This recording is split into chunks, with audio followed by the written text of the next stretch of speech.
Mike. Ooh, what is going on, ladies and gentlemen? We're going to be starting here in a minute. I can't wait to talk about mesh and Lowmesh and the amazing devices that Lowmesh is. Starting off the chat today, we got Don. Thank you for joining. And we have Otto45. Yes. And Pepe? Peep. Thank you, man. You're awesome. Get out and live. Yes, yes, yes. We're just letting all the YouTube notification happen. We're going to be starting here in a second. And thanks for swinging by. Y'all are awesome.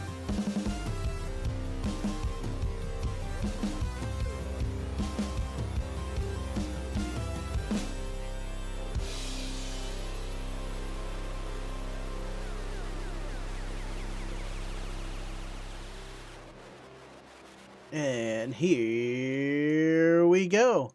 Oh, what is going on, ladies and gentlemen? I'm Frank KG5HJ. You know, like the time happens and I just get a rush of energy and this is going to be so much fun. But we're going to start off as always by playing that awesome intro video. Oh, yeah.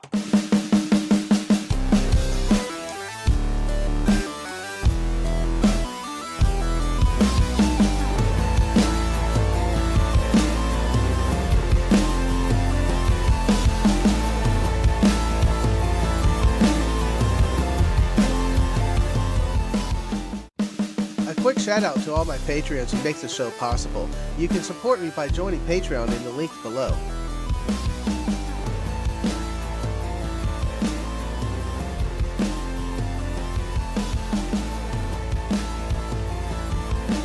And on to Tank Radio. What is up, y'all? We are gonna have some fun tonight. Before we get started though, let me do the rundown as always. I'm gonna start off the bat by saying I am pushing for that 8,000 subscribers. I'm so close. I'm 150 away. When we hit 8,000, what's gonna happen is we're gonna have a big giveaway. Hey Bill, thanks for swinging by. Love it. And that giveaway is gonna be I'm partnering up with Gigaparts and we're doing a Ham Shack self-starter shack kit giveaway. So it's pretty much everything you need to start a shack except the radio and coax because I can't afford it. You gotta supply that for yourself, but everything else will get you up and started, and it's gonna be great. But in order to do that, we need 8,000 subscribers. So if you haven't done that already, please head over to Tank Radio, which you're watching right now, because that's the only way you can see me right now when I'm live. And then go ahead and subscribe. If you haven't subscribed already, go ahead and do that. Let's get this number up. I think we jumped up one already, so y'all are awesome. Thank you, thank you, thank you. Also, this live stream is completely free because I'm tired of YouTube ads like every 6 minutes, and I know you're tired of them too, so I just turned them off. If you can, go ahead and throw out a super chat out there, a $10 super chat. I will keep this live stream free forever on YouTube. It's $10 somehow, some way it adds up to $10. I'm happy. And we just did this past week, excuse me, just ate lunch or dinner. Sorry.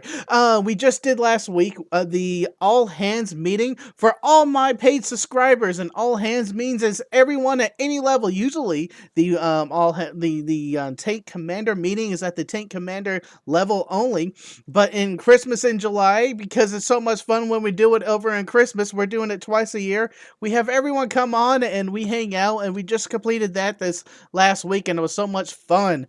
If you want to join on the fun, just go ahead and subscribe to become a channel member at Tank Radio or a YouTube Patreon, and that will happen once a year. Or if you go to the Tank Commander level, that happens every month. And man, this month is coming up. It's going to be fun. We're going to have lots to talk about. And if you haven't done so already, please go ahead and search Tank Radio on any podcast or app you have, and you'll find me, Tank Radio, and it is it's just an audio podcast. There's 4 releases each month, and I'm only doing 2 releases on YouTube, so that means there's 2 audio podcasts that are not on YouTube, anywhere else on that audio podcast or app. If you want to hear all the fun with me behind the scenes and my friends hanging out, head over there and subscribe to Tank Radio. What's up, Kelly? I think that is about it. So I'm going to go ahead and bring on all my good friends here. Let me find the right scene. Unmute desktop. There we go. How are y'all doing? Hey, Frank. How's it going? Pretty good. Doing good. That's not the right scene. There we go. That's the right scene. Oh man. Before we really get started here, Paul, Yes. like last week, we were at the park. Did we talk about this? Oh, yeah. And did the 3 No, antenna test? we haven't talked about it. Not Uh, since, I don't think. yeah. Man, that was so much fun. We did a live stream where we tested 3 antennas. We did hmm a, dipole, we did a Yagi. No, I was taking that back. We did a dipole, we did a vertical, and an end-fed half-wave. And we just kind of looked at the contact map to see what's the disbursement pattern, and so we can infer what the true radiation patterns are for those each antenna types. And that was so much fun. I just recorded the wrap-up for that, and that video is going to be dropping next week. That Nice. I did a quick short on it. Yeah, I I don't know if you saw. saw it. Did you see the twinkle in your tooth? Twinkle in my tooth. Did No, you I catch missed that? that part. I added a little twinkle when you did that thumbs up to my when I was filming. You did that Love it. thumbs up. Do you remember? Yeah, I It looks did a pretty. It's thumbs up. pretty Yeah, funny. that was so much fun. Bill was out there with us hanging out. But that was so much fun. On the other hand, though, I did not have a Meshtastic device out there. Yeah, me Silly neither. me. My Next bad. time. Next time. Can we get Meshtastic to be a part of a POTA activation? We could start a trend for sure. Let's do it. Yeah. The Or the mesh the, the core, mesh whichever. mesh challenge, the mesh POTA challenge. What do you think, Starvos? Yeah, that would be definitely a great way to connect those with licenses and those without. Yeah. Yeah, and well, we'll count them as a contact because the part of the 900 megahertz band is on the hand bands, right? And if you flip that box, yeah, I think that'd be a true POTA contact. I am going to tell Steve I am going to start logging them that way, There you go. and let the website break. I'm all for this. We should do this. I I'm think sure we you'll get no pushback. it'll be fine. It'll be fine. Just say Tank Radio said it'll be fine, and it'll be all right. I love it. I love it. Oh man. Well, as always, Paul, you're kind of. Thank you for joining. Throughout the conversation here, you'll be watching the chat, right, and just poking up with any Yep. questions that we have throughout of our awesome interview, man. We'll do. I appreciate it. I appreciate it. So, Stavos, man, you invented something. Well, not invented. You tweaked Meshtastic to become this almost groundbreaking and iterative. No, just like changing the paradigm on mesh itself because the majority of our mesh devices only last and like a couple of days, and yours device is like a week, 2 weeks. Um, where the previous version or the last batch that got shipped out was almost 4 weeks on a 2000 milliamp battery. And now with the new changes to the hardware, we should get closer to 5 weeks without GPS on. And with GPS on the new Pro models, we should get close to 2 weeks. Oh wow, that that is so awesome. Um, let's kind of start like at the beginning here. Let's tell us a little bit about yourself and your background. Sure.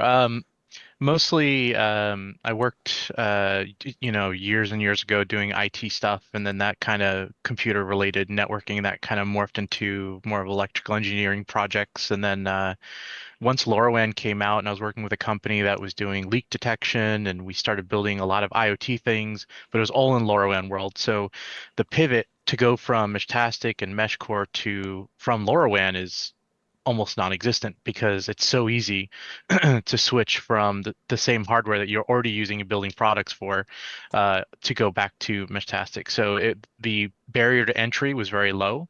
I was doing electronics, more like product development, product engineering, um, for B2B type customers for about 7 years before I jumped into Meshtastic.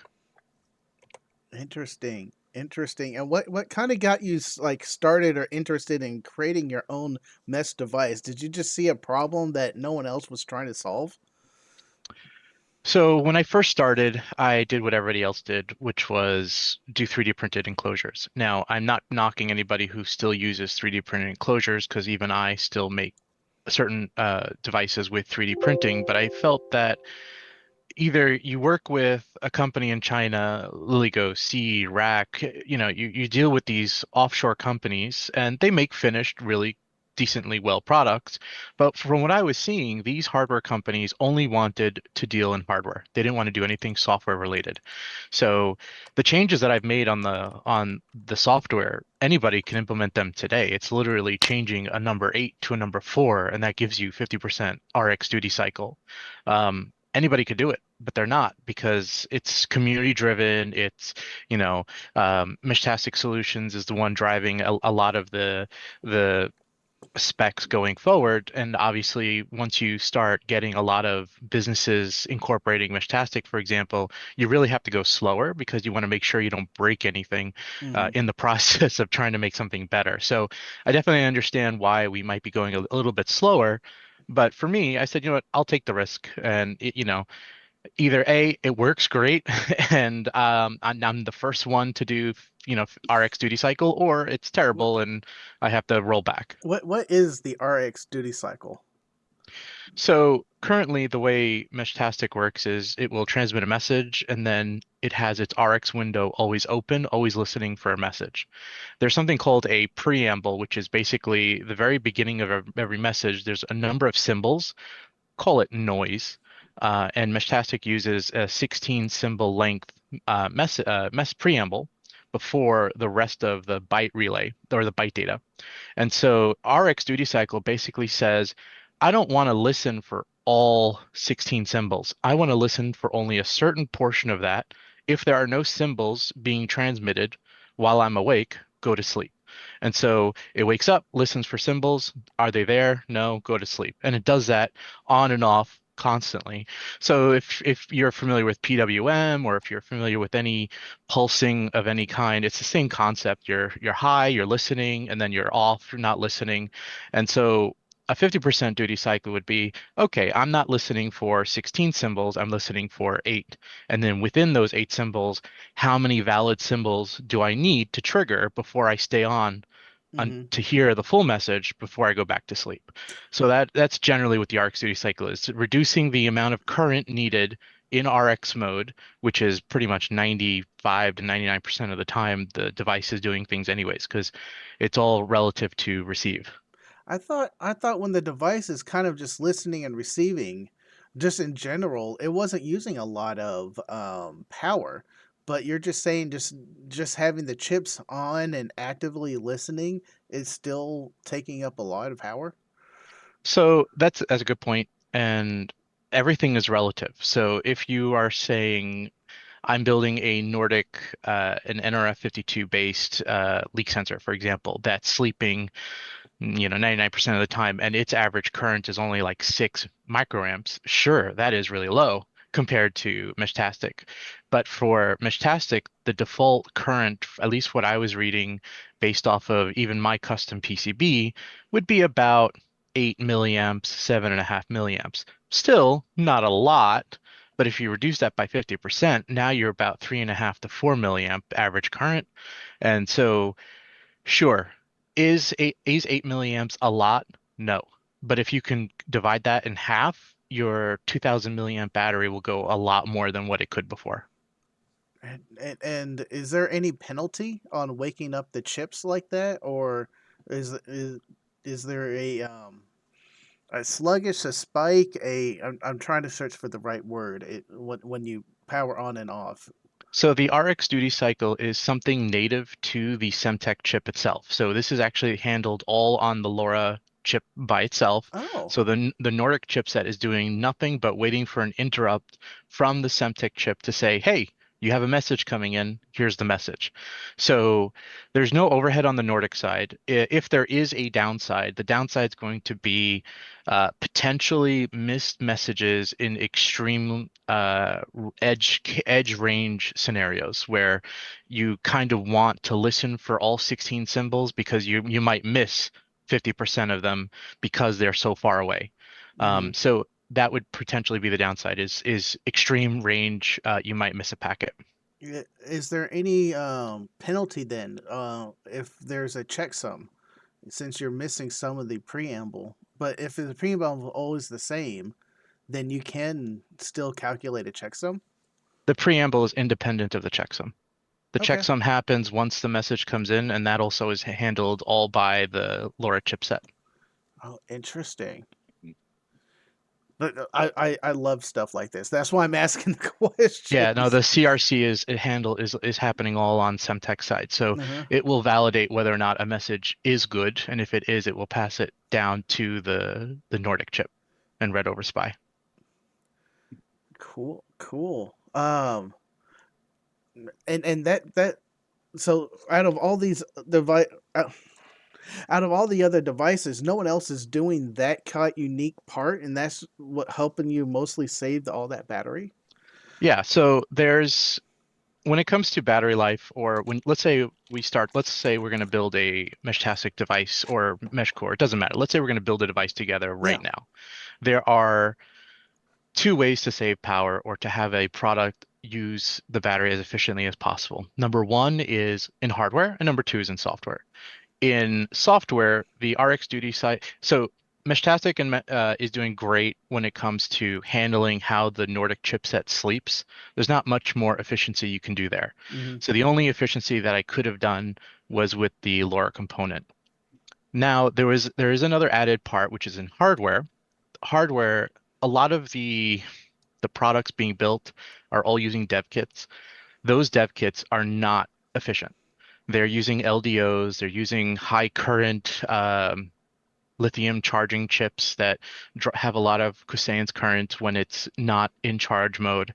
So one way of, for me, for example, like the very first batch of PCBs, I used an LDO.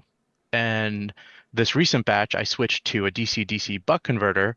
And that's where I'm going from 3 to 4 weeks to potentially 4 to 5 weeks, is just changing one chip out. And I saved about 25% efficiency just in not having any LDO heat and switching to a DC-DC. And of course, it's more expensive, but my goal is efficiency. So that's hardware in that aspect. There is now in the pro version of the products that are coming out, we now have GPS. Hmm. And in GPS, I'm trying to do things a little bit differently than how other people have handled GPS in the past. And that's why I'm trying to get up to at least 2 weeks with a 2000 milliamp battery where people are getting a few days, Hmm. even at 2 minute intervals. And the additional challenges with the GPS is just the new hardware chipsets and the new calculations that it's doing. So with with GPS there, that's also a multi-tiered question because the first part is one is hardware that you choose, Hmm. and then it's how you implement the hardware, and then it's in software. So um, Meshtastic, for some weird reason, has a 20-second after it acquires a uh, satellites or a location, it stays on for 20 seconds. And according to the documentation in the firmware, that 20 seconds is used to basically acquire more satellites and store and the ability to store that. but you don't really need 20 seconds to store that much information. So I remove that. So Mhm. now I sleep 20 seconds faster than the default Meshtastic firmware. That's number one. Number two is hardware related. I worked with Quectel to see what module they have that is the lowest current for a certain price ratio that I was looking for. And this one chip or this one module that I'm using, it uses 10 milliamps in RX mode, or when it's trying to acquire satellite, versus the other ones can go up to 30 milliamps. So this is almost up to 3 times more efficient while it's in use. So while it's on getting satellites. It is a passive antenna, not an active antenna. I do use Quictel's chip GNSS antenna as well. But so far outdoors, I haven't had any issues acquiring satellites. So that is one other hardware component. The next is implementation of the hardware for GPS. I use Quectel's backup mode. And I basically backup mode. There's a lot of different sleep modes related to GPS. Quectel uses backup mode that allows you to store the last satellites that you were connected to, a lot of the metadata that you need in order for triangulation and quicker acquisition in memory. And so you have a certain power down and power up sequence that you have to go through. But once you go through that, your acquisition time to get satellites is significantly faster. So, for example, the first time, let's say you turn on a device, it could be 40 seconds in order to get satellites. The next time when it wakes up and goes through its power cycle to turn back on, it could take anywhere between 8 to 15 seconds, significantly faster once you get out of backup mode. The downsides of backup mode are like if you're going to sleep for more than an hour, well, those old satellite information is useless, and you have to basically start over from scratch anyways. So that backup mode doesn't really pose any significant benefit. But with how GPS is currently implemented in Meshtastic default, it acquires satellites every 2 minutes. So that's fast. That's more than fast enough. The last thing related to GPS is more of quality of life things that allow you to operate faster that Meshtastic doesn't do by default.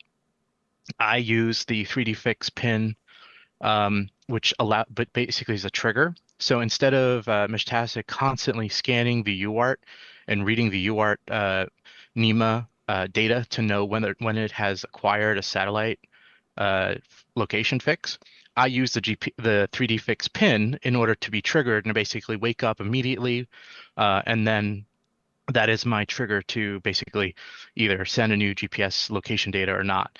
Um, Now, how efficient is that compared to what Meshtastic does? You could save anywhere between 1 to 2 seconds. Mhm. But that adds up if you're doing that every 2 minutes. Right? That's awesome. Um, and so all these different efficiencies and things that you're putting together is it's not like any other mesh device out there, and you're just completely owning all those devices just on battery alone. I'm trying. There are a few chipsets that Semtech has that has GNSS built into them automatically. So I assume those should theoretically run as efficient or better. Hmm. I just don't know if they're actually being implemented that way. I think the tracker card has the LC or CC 1000 or something 2000 series chip that has the Semtech and GNSS built into it. Hmm. Cool. For that, you said if you went to sleep for that hour. I surprised you, it was an hour. You got to we require everything because aren't the satellites overhead in like 20-ish minutes? That hour window seems a little long. That's the information I was given by QuickTel. You're probably right, that 1 hour is long, but I think that was the retention time to how long QuickTel will before it deems that data stale when it Hmm. won't even try the backup data. Hmm. Cool. Cool, man. Um, I know we talked about a bit of your devices. Which devices you have currently out right now?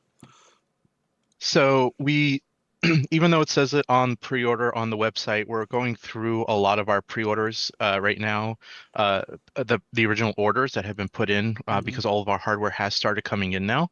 Ooh. Um, so we have so basically, if somebody did order, for example, today, it's not 4 weeks. It'd probably be shipped out sometime next week. Hmm. Um, we have this device, which is the Pocket Scout. It's basically the same thing as a Pocket Ranger, but the only difference is between the Pocket Ranger and the Pocket Scout is an external antenna. So internal, external, same case, same hardware inside. The only difference is internal antenna. They both have temperature and humidity. They both have the GPS now on board. They both can use the same holster, and they can both use the same charging cradles. Oh, that's awesome. Mhm. So we have a three port charging cradle, Uh-huh. a single USB in, can go up to 3 amps because each device charges at 1 amp. So that is for sale online right now. Here is what a holster looks like. Cool. Is there a So retention kind of clip in there? Because I had another mesh device holstered, and oh, let me switch the view here. Boop. And I lost it because it was not your device. No, no, it was another 3D printed one, and it just kind of fell out of the holster. So, is there like retention clips on there so it can't easily slide in and out? so it is I'm going upside down. Oh, Um, nice. yeah, it hasn't moved at all.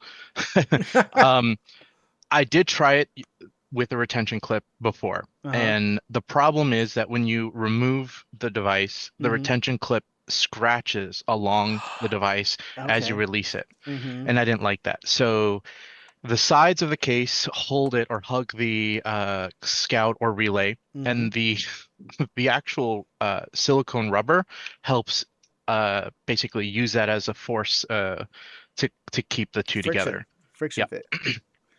It also helps that it's 3D. This main body is 3D printed in PETG glass carbon fiber, I think, not glass fiber.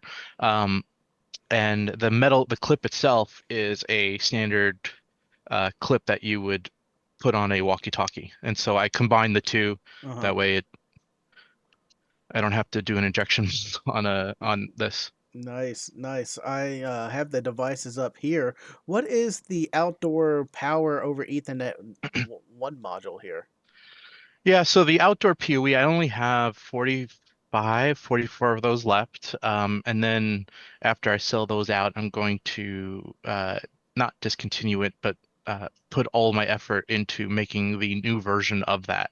The outdoor PoE is basically imagine having the Ranger, but outdoor and powered over an Ethernet cable using a PoE, either a switch or the included PoE injector.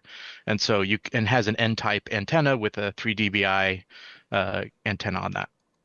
So Mm, it's just an outdoor extender. If you're talking mesh core, it's just a relay. okay. Yeah, that DVI we were talking about, Jason and I think Bill and a couple others about a lot of people are talking about how to extend their mesh range and they don't really understand the DVI and the gains you can get from a antenna instead of just having that little stub that's on a lot of those solar nodes. Is you just get a nice high gain antenna, you can really boost the range of your node itself.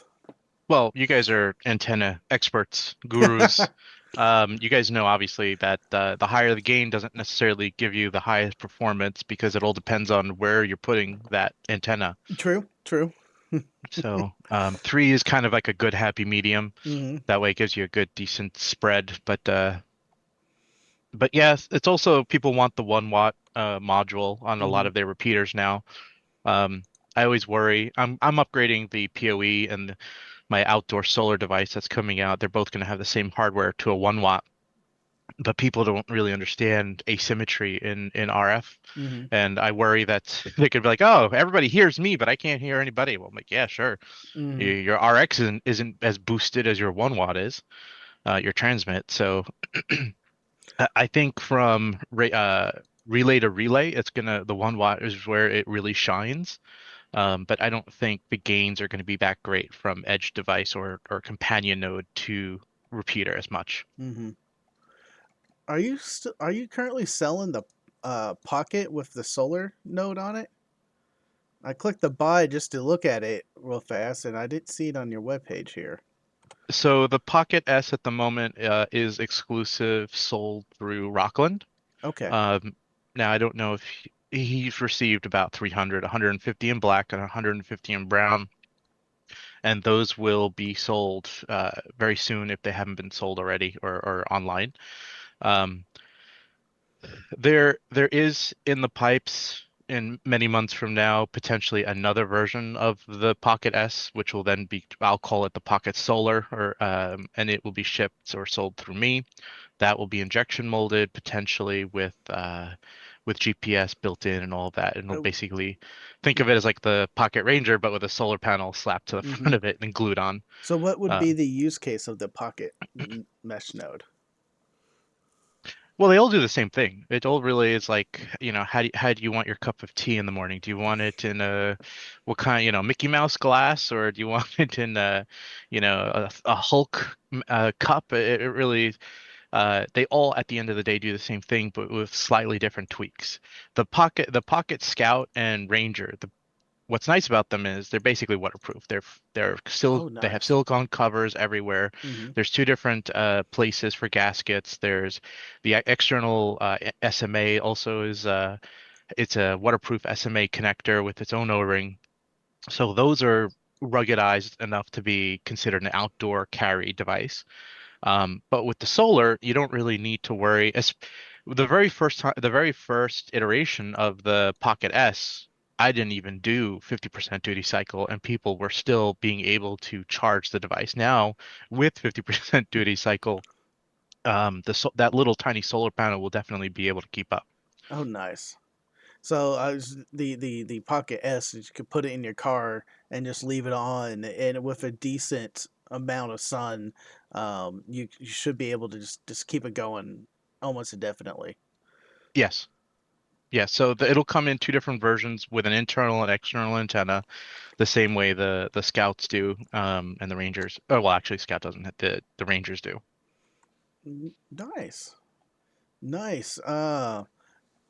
I love this, man. The first time I heard about these devices was Orlando this year. Was that your first time showing up at a convention? Um, when I first got into selling or making Meshtastic related hardware, I did everything with Rockland. Mm-hmm. So the Pocket M, the Pocket S, those were the first two products that I came out with, which the other one was the MagSafe one. And Rockland sold that through the website, his site. And so our first show was at CES, Oh. which was January of last year. And then after that, we went through a few different orders and iterations of both the Pocket M and the Pocket S. And then the first show that I attended on my own, because in August of last year, me and Rockland also did a show together. That was our first one together. We went to DEF CON, and that was in August of last year, Mm-hmm. under the Rockland banner, and we sold pretty much we sold everything. Um, T-decks were actually the most things that people wanted that day because the T-decks had just recently come out and nobody could get them. They Mm-hmm. were sold out everywhere. But after DEF CON, Orlando was the first show that I had my own booth, but this time it was my booth and Rockland's booth, and we were still right next to each other, like a married couple that can't Mm-hmm. leave each other, even through the divorce. We're in love. No. A good synergy. Oh, Jason's awesome. Rockland is awesome. They have really great stuff, and working with them even as forget friendship wise, like business to business wise, Mm-hmm. they've been very fair throughout the whole process. Um, so at Orlando, we were together. Then we did um, the state up north, uh, Dayton, Dayton, Ohio. Ohio. Yeah. Yep, we did Dayton. That day we weren't together. We were just on the other side of the aisle together. Um, And then So close, but so far. yeah, we are going to DEF CON actually as two separate booths this coming next week or the week after. Uh-huh. We'll have two separate booths, but we will be only 30 feet away from each other. Then I will be, for now, I'm the only one going to Huntsville, and I'll have a booth there, and that at that Ham Fest right after DEF CON.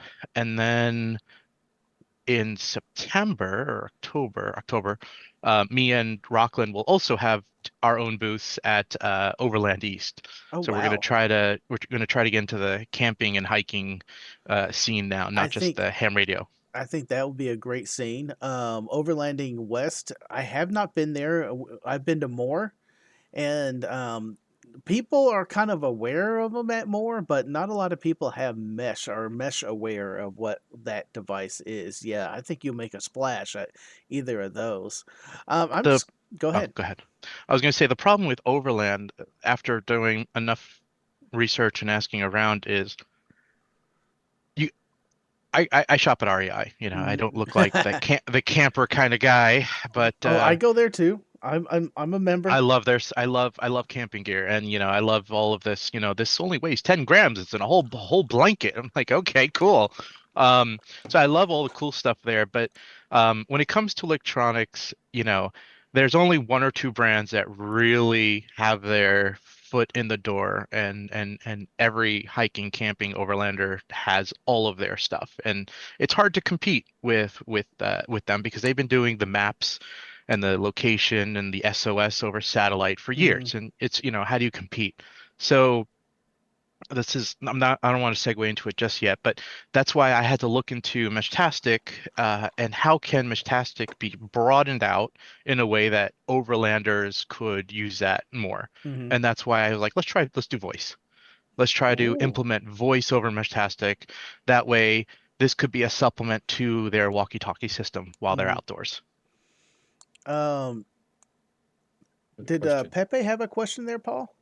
No, there's two questions, Kevin and then Pepe. Kevin's Go ahead. long.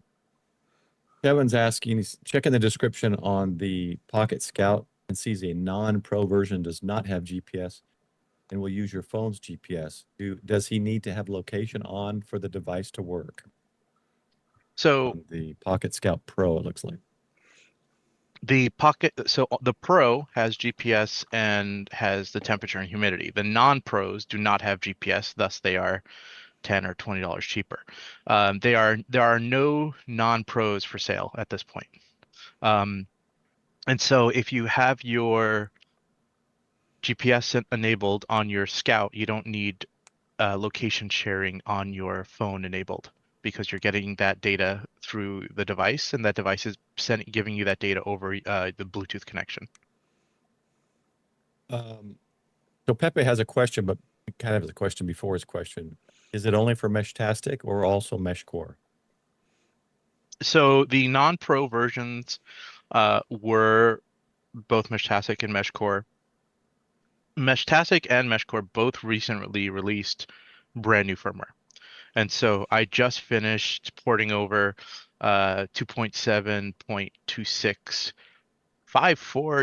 2.7.2654E0D8D of the Meshtastic firmware over for the low mesh tweaks. I'm currently in the process of doing that for the latest MeshCore release. So the answer is yes, it will work for MeshCore, but I need maybe 2, 3 more days to finish porting over the software.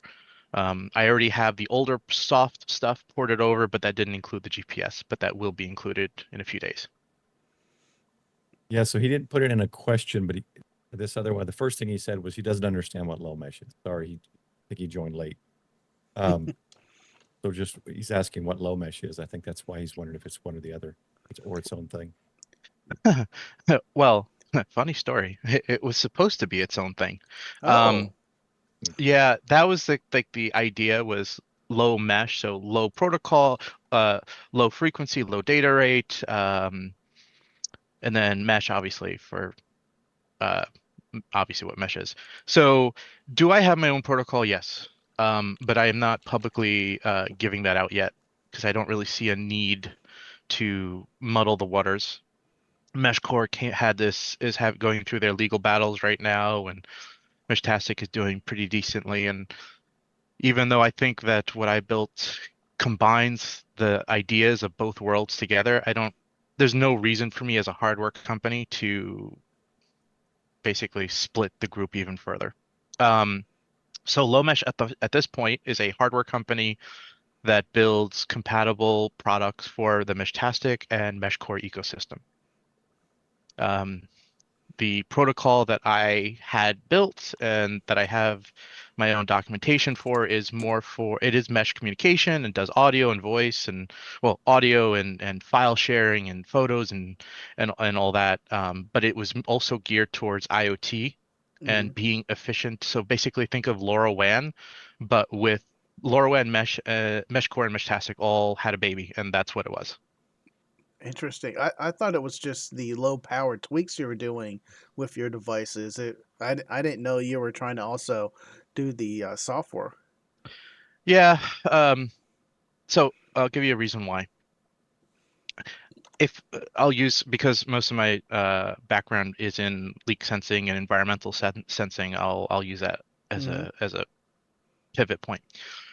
A leak sensor in LoRaWAN world will detect water on the ground, and it will transmit to a gateway, "Hey, there's a leak." And then the LoRaWAN spec says, "Okay, you will go to sleep and wait for two RX windows to open up and listen for a downlink message. If there's no messages, you stay to sleep forever." That's Class A. Um, Great for battery powered. You can have batteries lasting 10 years. Terrible if you want, constant messages to be transferred back and forth. So if they Hmm. want to like open and close a shutoff valve, that's Class C, but that's not battery product. Unfortunately, Meshtastic and Meshcore kind of operate as Class C. They're always listening, even with an RX duty cycle. They're still listening. They're just listening more efficiently, but they can't last with batteries. So I built a protocol around efficient, kind of like an RX1, RX2 style, but having the idea that downlinks could potentially come from the internet and then having delay windows and acknowledgments through the downlinks, or that way they can get messages and update parameters. So that was the IoT structure of it. But yeah, that was that protocol. I fit, but I'm not doing anything with smart home right now. Hmm. So I figured don't waste my time and focus more on hardware. I found a much better pivot actually that I had mentioned at the last radio show YouTube thing I did, which was I'm building a an outdoor PoE and outdoor solar device, a new one that will have the potential to also have an embedded cellular modem. And the Oh. reason, yeah, and the reason for that is that I'll be providing an an optional service that somebody could subscribe to manage the device remotely via cellular. So that's Oh. they will get through my MQTT broker, they're going to be getting also this was also my IoT background, which is MQTT clusters. So they're going to be getting aggregated data once an hour or every few hours of I things like metrics like how many people or how many messages came through, what's the you know that uh go ahead. that's pretty cool. I was thinking that you were going to do that so you can have like an internet piped room, so that you can always have that on a device that's out there in the field where that you have your mesh cluster using that as the backbone to get back to um, just to the internet in general, so you have all your different pods talking to each other or groups talking to each other. S- So there are two ways to do it, and the way that you're saying it is one, and the one I was referencing was the other. So what you are referencing is it's an always-on cellular connection that's basically a streaming or bridging networks together. Yeah. That's kind of what we're doing with our mobile phone when we connect to an MQTT broker, and we're basically now going to offload that to the cellular. The problem with that is that the cellular component is going to get more expensive, the monthly fee, and I don't know at the moment, I don't know how much of a value that would be over having somebody be able to remotely manage and update the firmware whenever they want to, or get an SMS or email notification if their device goes down. Like so, I don't disagree that we can't do the the bridging that you said, but I'm going to Hmm. start at least with the lower data throughput. That way, it's going to be a reduced monthly cost, both to me and to the end customer. I like that. That's The pretty cool. the Ethernet version could do the bridging because that has a constant connection. Hmm. Cool, cool. What are you using? Kind of looking at your dev stack here, for creating your hardware sets. What pieces of software and tool sets? Um, so I use Eagle to make my PCBs. Um, so for PCB makes, it's 4-layer boards. They're done by Eagle. Um, you have a joule scope for hardware in order to measure my current consumption. I have some pocket VNAs to do my RF tuning for the Bluetooth and the sub gigahertz.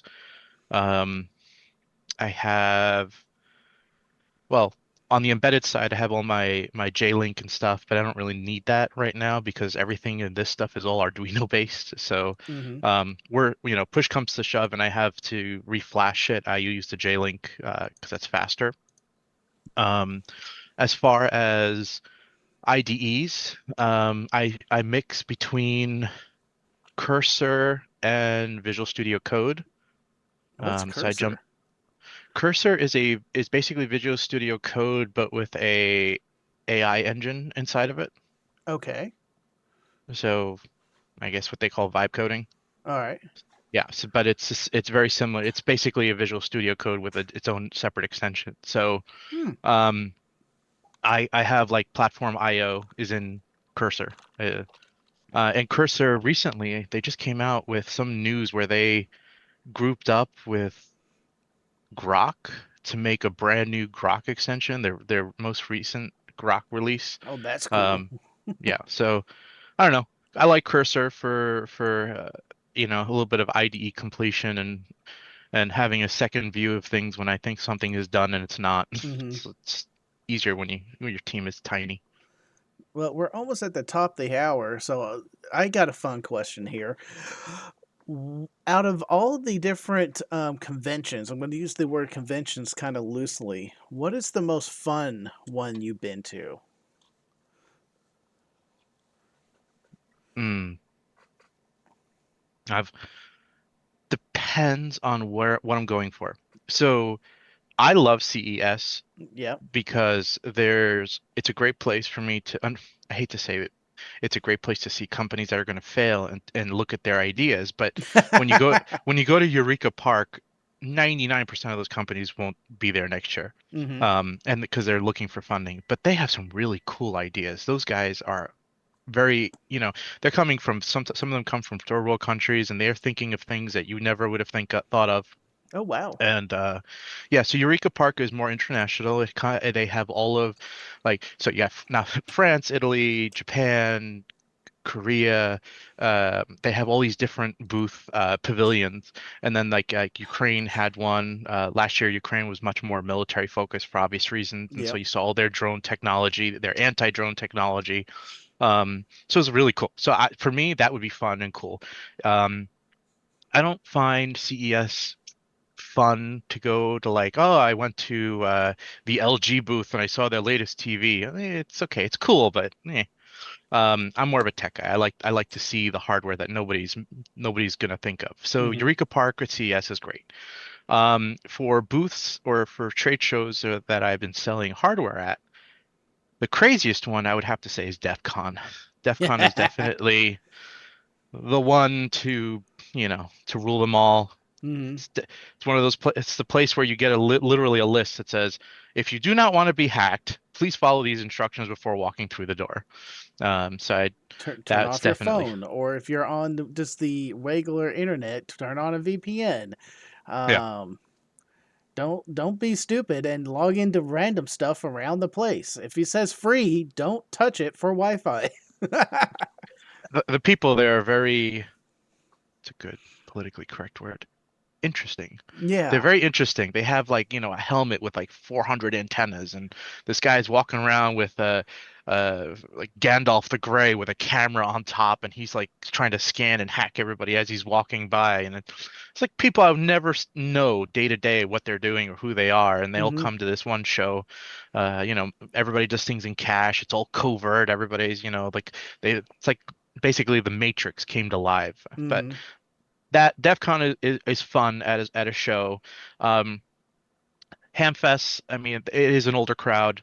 It is a much more uh not senior. It's a much more uh It, it's it compared to that, it's a much more tamer. But we have our intricacies. you have rules, and Okay. you follow those rules, and you are professional in Okay. the in what you do, because you have a license. You worked hard to get that license, depending on, whichever level you have, Mm-hmm. and you follow those rules to keep that license. That is the exact opposite thinking of DEF CON. DEF CON is, I don't want my license. Go F whatever gave me that license, and I'm going to do whatever I want. Ha ha ha. Mm-hmm. But it's a very different group of people, and both groups have their value, and you have to appreciate that value, and you have to shift your focus of who you're selling to, and understanding the market. Like Meshtastic, for example, has uh, if you sell a Meshtastic hardware in Florida, not generalizing, but if you sell it in hardware, a lot of the people are either going to be ham operators, or they're going to be like, hey, the world might end, and I want this as a backup comms. Mm-hmm. Pseudo Perfect. preppers. Yes, perfectly fine. Mm-hmm. And then you go to a place in like Seattle, for example, and there they have a huge mesh that's out there. And what do they use it for? For protesting, and doing, Oh, they shut their phones off, and they yeah. and so that's what I actually learned at DEF CON. Was most of the people that used Meshtastic at the time last year, they shut their phones off and they text through here, so the government, as they're doing their scanning of the devices nearby, it's a whole off-grid network. I like that. I like that idea. I like that use Yeah. case. As far as fun conventions, I'm hoping Huntsville Hmm. puts us ham people back into the realm of having fun. Please come out Friday to Montesano State Park and hang out with us after you get your booth set up. We're going to be out there all day, and we're I just signed up for some barbecue or yeah. So something. you're going to be there. Yep. Yep. There we Um, go. I need to do that myself. But yeah, man, we're gonna have fun over at Huntsville. The Huntsville is our place to go, and it's the friendliest handfest, and the moniker is so true. Yeah. It's gonna be a great time. Well, I look forward to it. I heard it's a younger crowd that also likes the new technologies that are coming out. Hmm. I heard Huntsville would be, for me at least, I was told it would be one of the better of the three that I've been to so far. Well, Actually, four. No, I've been at Raleigh as well. Raleigh was actually pretty good I too. haven't been to Raleigh. I need to branch out and go to a couple other ones, and that's kind of something we're trying to figure out how we're going to do next year. Is there anything final thoughts that like things I forgot to ask, or anything else you want to talk about real fast? Um, Unfortunately, this is a device that will only be sold at DEF CON, but I have this little Tama Tamagotchi style device. I'm calling it's called the Pocket Meshy. Uh-huh. It's on a lanyard, and so you've got a ton of actions that it can do. So Oh, that's awesome. And is it actually like a little Tamagotchi pet and you gotta like feed it, or if the mesh network, oh, it should feed off the mesh network. The more nodes and message traffic, the happier and bigger he gets. And less traffic, he eventually will starve and die. so There you there go. there is a happy thing, and hungry and energy, and it can die. And as far as it mesh related, it does feed off of mesh messages. So as a Yes. message comes in, it gets the envelope and it eats it, and then but yeah, for sure, it unfortunately can die. I had a button that literally said "kill the pet," No. but you have to test the death functionality, so I had to do Right, that. I understand. Yeah. Oh, poor little pet. Yep. Oh, This is many late. I have my own custom display Uh-huh. that just came in. I have basically I'm building a competitor to the T-Deck that is a all-in-one device. So Ooh.